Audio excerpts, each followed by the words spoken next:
Hello दोस्तों, और मैं आपको बता देना चाहता हूं कि इस एपिसोड में हम लोग हान फे और टियानजी के बीच की फाइट देखेंगे। और इस एपिसोड को जरा सा ध्यान से देखिएगा क्योंकि इसकी इंफॉर्मेशन से ही आगे के एपिसोड कनेक्टेड हैं।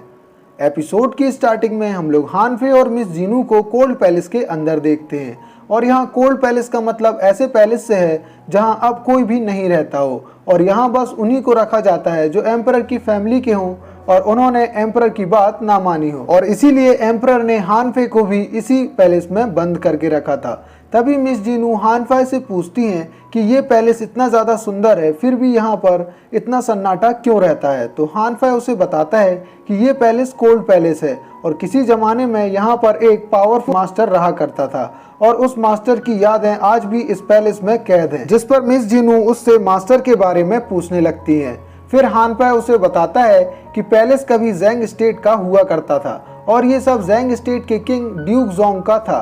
फिर वो ड्यूक जुआंग के बारे में बताता है कि वो ज़ैंग स्टेट का थर्ड रूलर था और उसे किंग की पोजीशन स्प्रिंग और ऑटम के मौसम में मिली थी और उसके रूल करने के समय ज़ैंग स्टेट बहुत ज़्यादा समृद्ध और खुशहाल हो गया था और यहाँ तक कि उसने हेवन के सन कहलाने वाले जोऊ डायनेस्टी को भी पीछे छोड़ दिया था।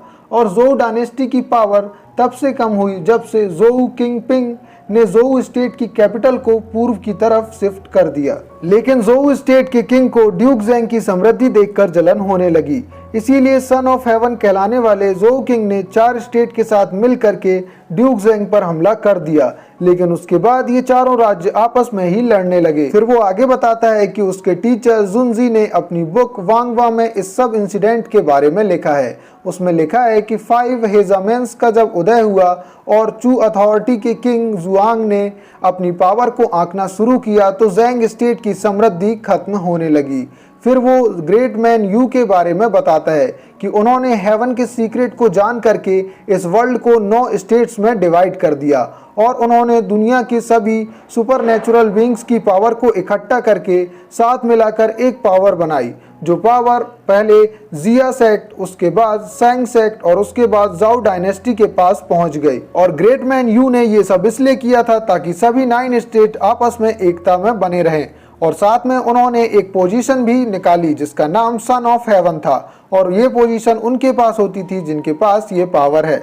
लेकिन फिर चू स्टेट के किंग ने जाओ स्टेट की पावर और सन ऑफ हेवन की पोजीशन पर सवाल उठाना शुरू कर दिया, जिससे सभी 9 स्टेट भी हैरान रह गए और सन ऑफ हेवन की पोजीशन धीरे धीरे खत्म होती गई और फिर सभी 9 स्टेट साथ ना रहकर एक दूसरे से फाइट करने लगे। इसके बाद मिस जीनू हान फे से पूछती हैं कि फिर इस कोल्ड पैलेस के पुराने राजा ड्यूक जुआंग का क्या हुआ।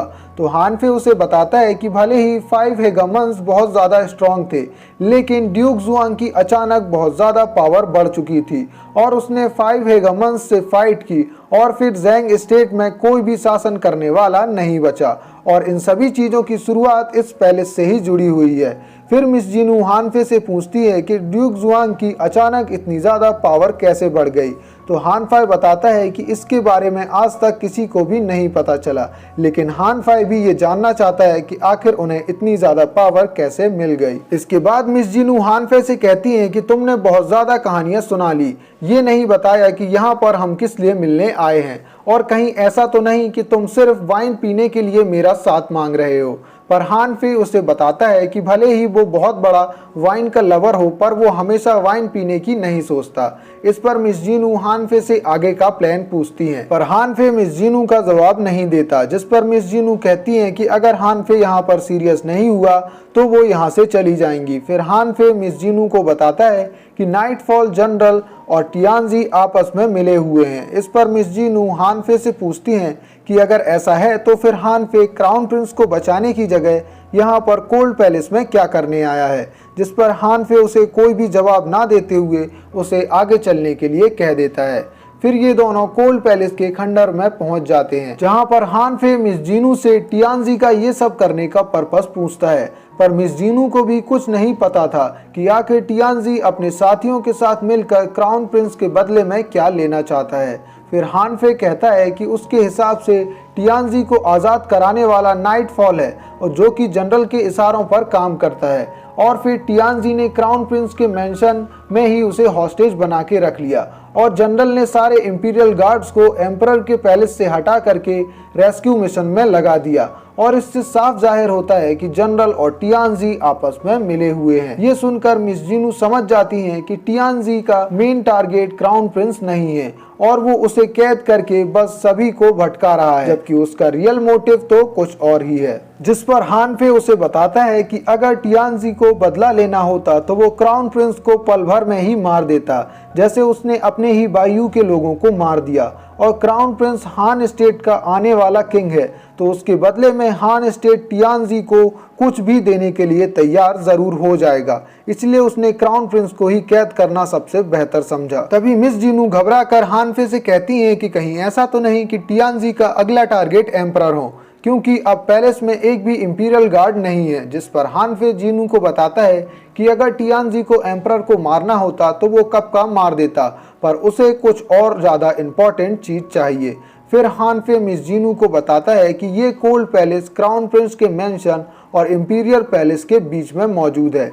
लेकिन तभी वहां पर मिस जीनू टियानजी को आता देखती हैं और वो हानफे के आगे आकर खड़ी हो जाती हैं, क्योंकि उसे लगता था कि हानफे खुद की सेफ्टी नहीं कर सकता। लेकिन तभी हम वहां पर टियानजी को देख पाते हैं, जिसे देखकर हानफे मिस जीनू से लैंप लेकर टियानजी की तरफ बढ़ जाता है और टियानजी से जाकर कहता है कि ये हमारी मीटिंग बहुत ही ज्यादा इंटरेस्टिंग होने वाली है।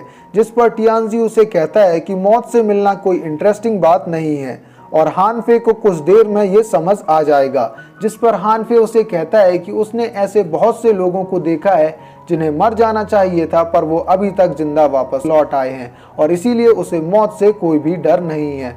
फिर हानफे उससे पूछता है कि क्या वो यहाँ पर 3 हेयरलेस वॉल्व्स के ट्रेजर का बदला लेने के लिए आया है, पर टियानजी हानफे को बताता है कि वो यहाँ पर सिर्फ एक चीज प्रूफ करने आया है कि समय कभी भी सच्चाई को नहीं दबा सकता। फिर हानफे कहता है कि क्या टियानजी को पता है कि वो अभी तक जिंदा क्यों है और जिसने भी उसे आज़ाद कराया है वो टियानजी से क्या चाहता है। जिस पर टियानजी उसे कहता है कि वो अभी तक जिंदा इसलिए बच गया क्योंकि वो जिस दर्द से गुजरा है वो दर्द उसे मारने के काबिल नहीं था और वो उन लोगों को सबक सिखाना चाहता है जो ये सोचते हैं कि अब सब कुछ उनके कंट्रोल में है। इसके बाद हानफे टियानजी से पूछता है कि क्या उसकी नज़रों में सब लोग गलत हैं, जिस पर टियानजी कहता है कि उसकी नज़रों में हर एक आदमी यहाँ पर जो मौजूद है वो गलत है।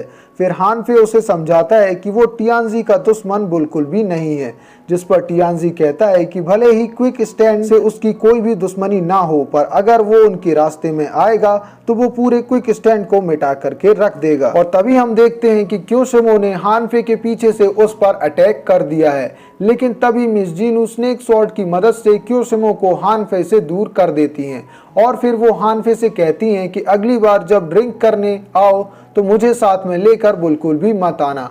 और फिर वो क्योशिमो से फाइट करने लग जाती है, पर तभी टियानजी हानफे पर अटैक कर देता है, लेकिन मिस जीनू हानफे के चारों ओर स्नेक स्वॉर्ड से सील्ड बना करके उसे बचा लेती है।